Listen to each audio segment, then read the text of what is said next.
Hey everyone, it's Sandy here, and are you ready to get your Hawaiian on? Welcome to this episode of Quilt Cabana Corner, and I'm going to share with you today some ideas for getting the most out of your vacation.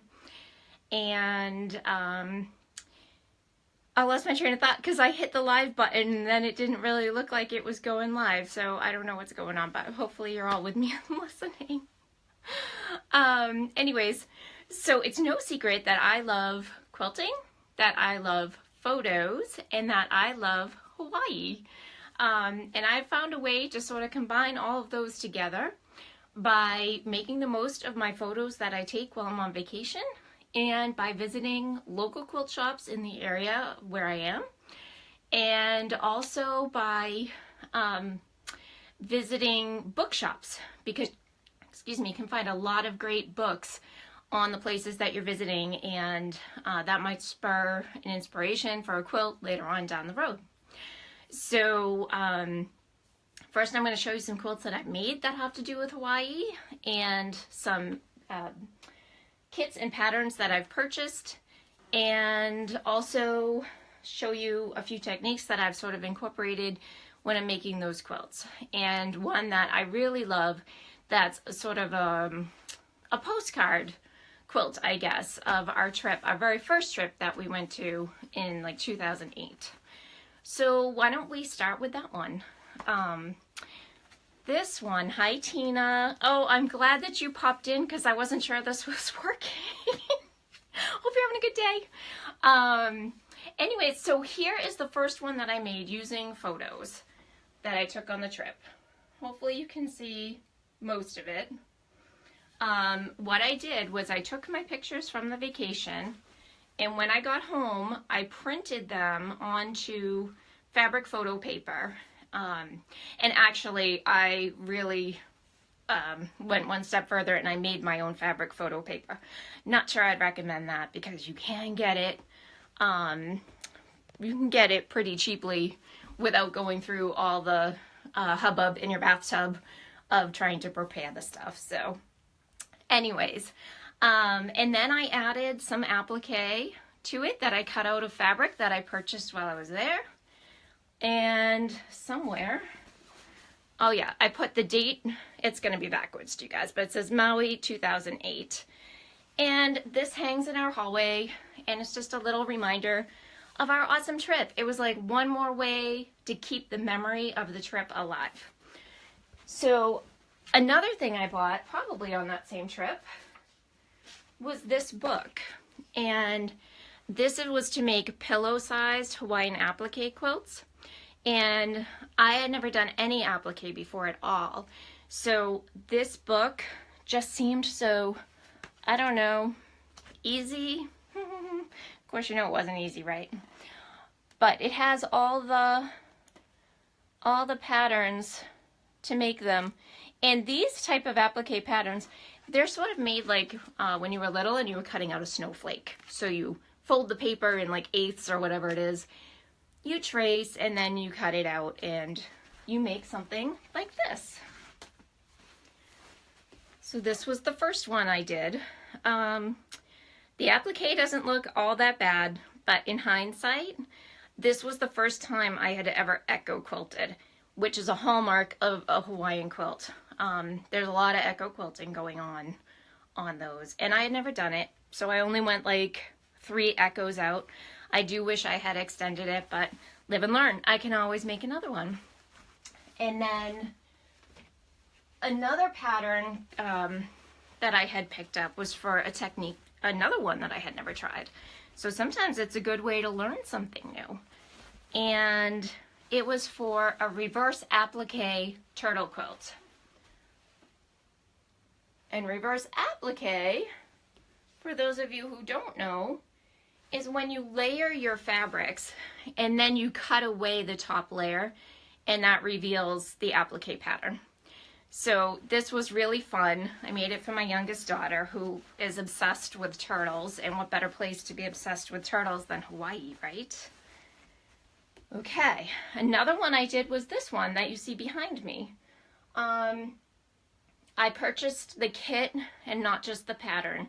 And I think that I would say to you, it's always really better if you can lay out the money to get the kit, because I would say you have a 90% more of a chance, better chance to actually get the quilt made.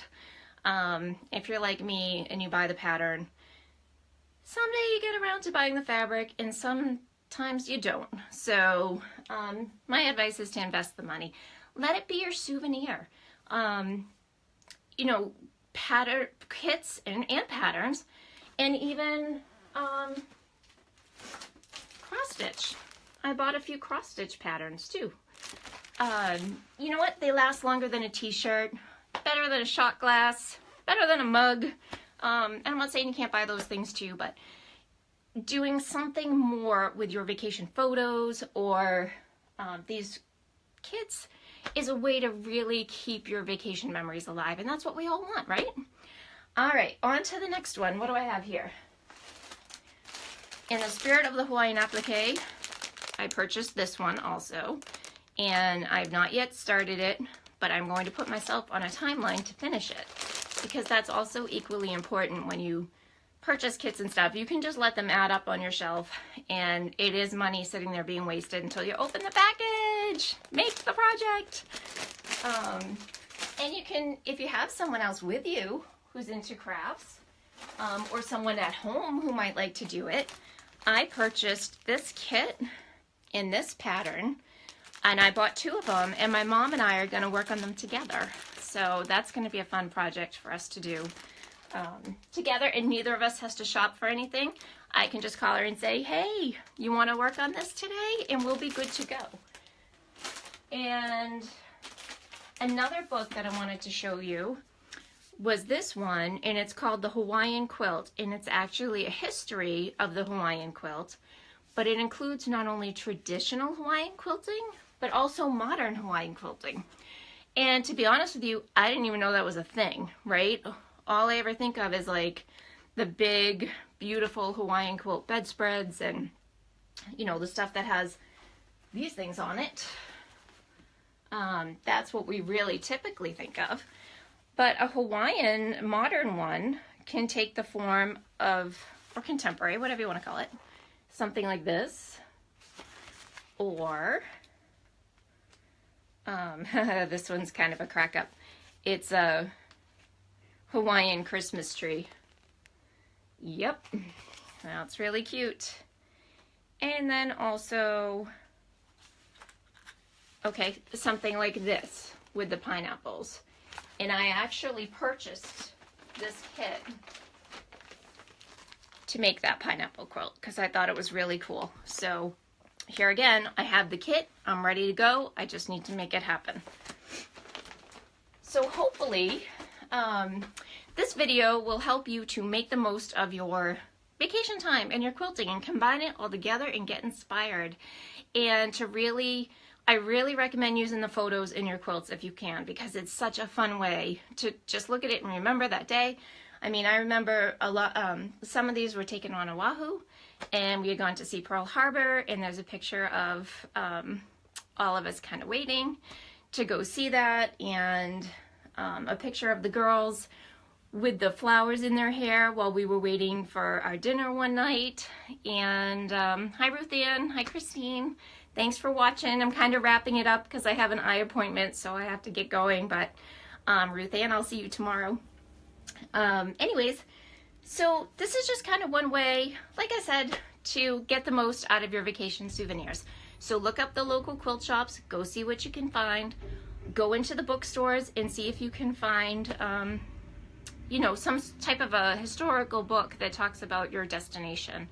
And then, of course, as always, come visit my blog and my website, which is quiltcabanapatterns.com. And if you need any help with your vacation souvenir quilts, I'm always here to help in lesson form or to long arm them. I put, it's hard to see on this, but there's a beautiful hibiscus pantograph going all throughout this quilt. And it really just set the quilt off perfectly. So anyways, I'm going to say aloha and have a great day, everyone. And I will see you next time, probably in about 2 weeks. If there's a topic that you would like me to cover on these little Facebook Live videos, I will be happy to do that. Or if there's something you'd like to see on my blog. Thanks, Ruth Ann. I had fun. I will say this was a tough one. And the reason why this one was so tough is because, I'm going to take it down for a second.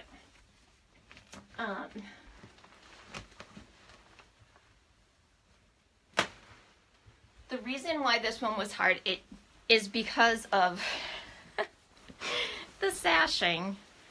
So this is sashing. For those of you that don't know, this is called sashing. And then when you have two different colors of sashing that's coming together, intersected on these little cornerstones,